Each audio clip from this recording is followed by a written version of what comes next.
on now to talking about Zambia's location on the African continent. That is where Zambia is found. It's in southern Africa. We are a land-linked country, as we are about to see in the next slides. So Zambia is a land-linked country in the sub-Saharan, sharing boundaries with countries like Malawi, Mozambique, Zimbabwe, Botswana, Namibia, Angola, Democratic Republic of Congo, and Tanzania. There's a reason we didn't say landlocked country, I think for obvious reasons. It's a land-linked country because I think for us, the fact that we are surrounded by so many countries brings us so many opportunities. So we don't want to limit it to saying we're a landlocked country, we're a land-linked country. The country, like I said, covers...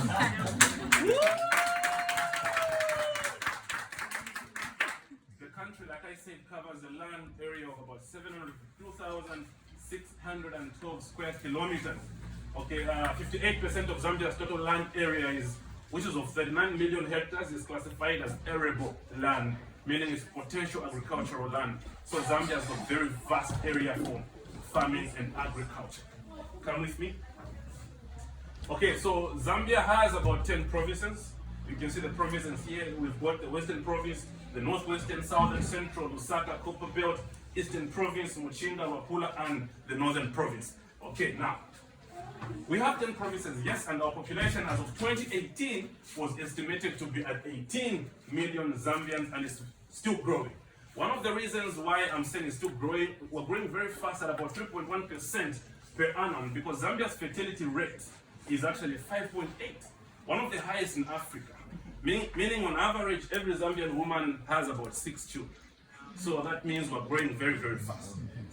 Lusaka province alone has the largest population of over 2.5 million as a province, followed by the Copperbelt province. So even during elections, these two provinces usually determine the winner of the presidential elections. In terms of economic activities, Zambia depends mostly on mining and agricultural activities. I think you are aware that Zambia is one of the largest producers of copper, second only to the Congo DRC in Africa. Yeah. We opened last month the largest nickel mine in Africa. I think it made news. You should have seen that on TV or anywhere. I don't know if you did. But we launched the largest nickel mine in Africa so far, which brings in so many opportunities for the Zambian people and the Zambian government, as well as the surrounding countries, because I know for sure that Zimbabwe produces a lot of steel. So the fact that Zambia launched the biggest nickel mine, and we've got a neighbor who's Zimbabwe doing a lot of steel production, we can always have regional integration and exploit those opportunities. The extraction of copper in Zambia is the most important activity, contributing about 16% to Zambia's GDP, which is currently about 28 billion US dollars. However, the government is diversifying the economy. We are investing so much into agriculture, tourism, mining precious stones, and hydropower. We recently discovered we actually have a lot of gold in Zambia. In Mumbwa district, there's been a lot of gold discovery, which is a new phenomenon. In the Western Province, there's been a discovery of oil as well. So Zambia is endowed with a lot of natural resources. Agriculture-wise, we are trying to promote the use of modern agricultural methods, moving away from conventional, traditional methods such as the using of a hoe to much more mechanized methods. How are we doing this? We have actually imposed import quotas on these agricultural machineries. For example, if you're going to be a farmer in Zambia and you're importing a tractor for agriculture, you won't pay duties. Because we are trying to promote a situation where the farmer is helped by being equipped with modern tools needed for them to produce at a commercial level. Tourism activities. Zambia is host to one of the 7 wonders of the world, the Victoria Falls, the smoke that thunders. If you haven't been to Zambia, please come to Zambia and experience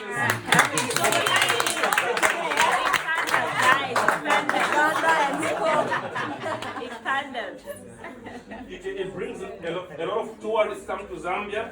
Because of this, I think part of the scenes in the Black Panther were also inspired by the mighty Victoria Falls. If you watch the Black Panther.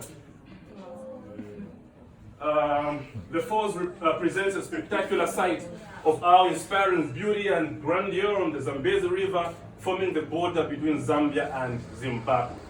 So it is described by the local people as the Mosiotunya, meaning the smoke that thunders. In modern terms, Victoria Falls is known as the greatest curtain of falling water in the world. Zambia is beautiful.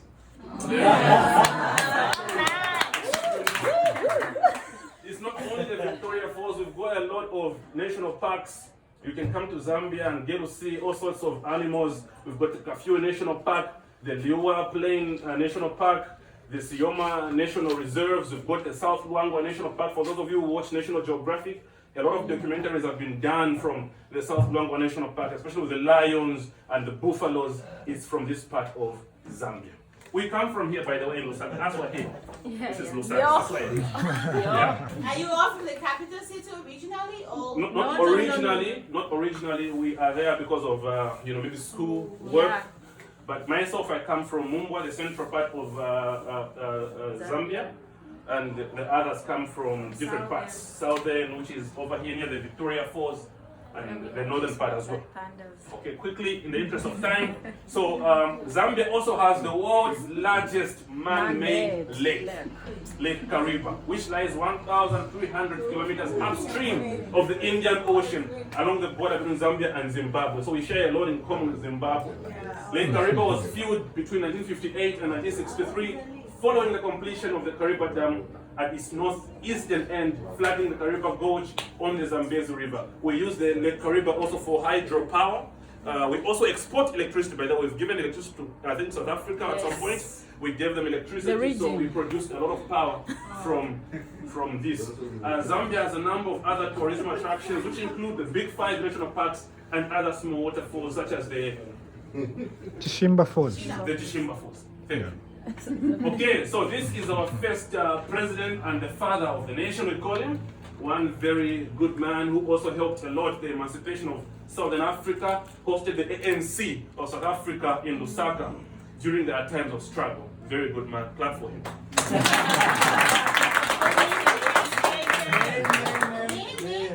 Kenneth Kaunda. Kenneth David Kaunda.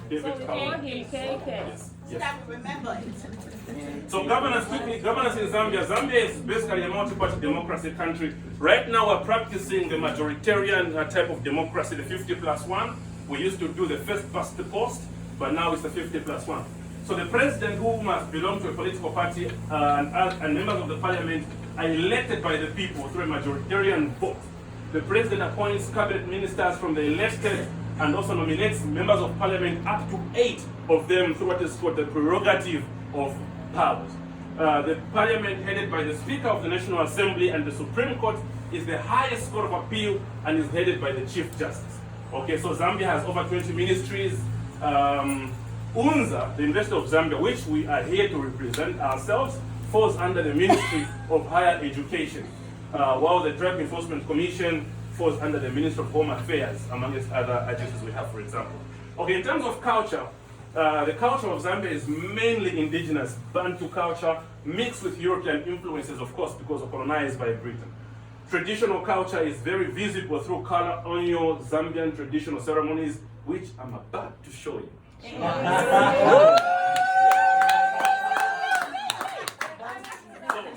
Chief Marketing Officer. So we have the Kuomboka ceremony, which is the most, I think, decorated ceremony in Zambia. The Kuomboka is this one up here, where I sing the boat. So I'm not from this part of Zambia, but just a brief from my knowledge, what I know about it is that what had happened is that the king called the Litunga of the Lozi people, because these traditional ceremonies of the Lozi people, the area in which the king lived, his palace, was flooded.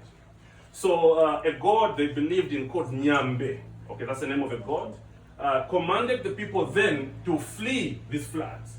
So the people were scared of using traditional small canoes, and the gods then, the god called Nyambe, told one of the men then to construct a big boat, which they called the Nalikwanda, to help the people flee. So from the flooded plains, from the flooded part, they would flee to a dry land. And that has become an annual traditional ceremony where the people celebrate, for example, good rains, good produce, and they would move from a flooded palace. It's got 2 palaces. One which gets flooded during the rainy season, and they would move in a ceremonial boat called the Nalikwanda, which is this boat, to the dry land. So it has come to be known as the Kuomboka ceremony. Kuomboka means to come out of the water. This is the Nchuala ceremony. To my right, top right there, that's a Nchuala ceremony where you're seeing the leopard skin. It's of the Ngoni people of Zambia who came from South Africa originally and settled in the eastern part of Zambia. It's a ceremony in which the chief, called Mpezeni, drinks blood of a bull, blood of a cow. So they get to stab a cow and he drinks the blood. Of course, it's very symbolic because Mpezeni as a chief symbolizes a lion. And a lion, one of the first things the lion does upon killing an animal is to suck its blood to quench its thirst and then feeds on the flesh. So because he is a lion, as a king of that tribe, he ceremoniously does the same thing by drinking the blood of a bull. We have what is called the Alex, this one. It means to celebrate on the crocodile. That's the crocodile he's sitting on there. It's a made crocodile. Now, what that means is the Bemba people are the ones who celebrate this Kusefia Pangwena. The Bemba people. I'm from the same tribe. I'm Bemba myself. So what happened is when they came from the Congo DRC, they settled in Zambia and defeated the Ngonis, pushing them downwards, who came to the eastern province. So the Bemba settled in the northern part of Zambia. Now, before they settled, because they come from what is called the Crocodile clan in the Congo DRC. They came from the Crocodile clan. So after they defeated the tribes they found in Zambia and crossed the river, they found a dead crocodile. So they settled there. A crocodile in Zambia, in Bemba, is called Ingwena. So when they settled there, when they found the dead crocodile, they thought this is a symbol that we should settle because they're from the Crocodile clan. So they settled in that area and called the area Pangwena. From then, it has become to be known as Kusefia Pangwena, meaning celebrating on the crocodile, where they found the dead crocodile. It's a traditional ceremony today in Zambia. Now, this last one here is of the Tonga people of Southern Province, near the Victoria Falls, where Shina comes from, as well as Mutibo. This one is called the Luindi, right? The Luindi ceremony in Gonde. So, what they do basically is they just come out every year to celebrate the gift of good rain, the gift of good produce, and they dance to eat. Okay, quickly in the interest of time, that's Zambia's staple food, Nshima. I think different countries have it, but it's called different names. Yeah. For us, it's actually corn mixed with hot water, and you do this stuff. That's fish. There's rape there. There's impua, and of course that's some gravy, thick gravy. That's Zambia's staple food, and the whites love it. You would want to see them. In terms of sport, we have won the Africa Cup of Nations in 2012 for the first time in our history. We've got the Copper Queens over there. We call them the Copper Queens. They have made us so proud, qualified to the World Cup for the first time in our history. I think in Africa right now there's 4 teams, including South Africa, our sisters, we call them, who've also qualified to the World Cup, the female World Cup. Okay, so this is a picture depicting the Zambian victory in 2012 of the Africa Cup of Nations, having beaten Cote d'Ivoire in the finals. Okay, so this is all and have a restful day. Yeah.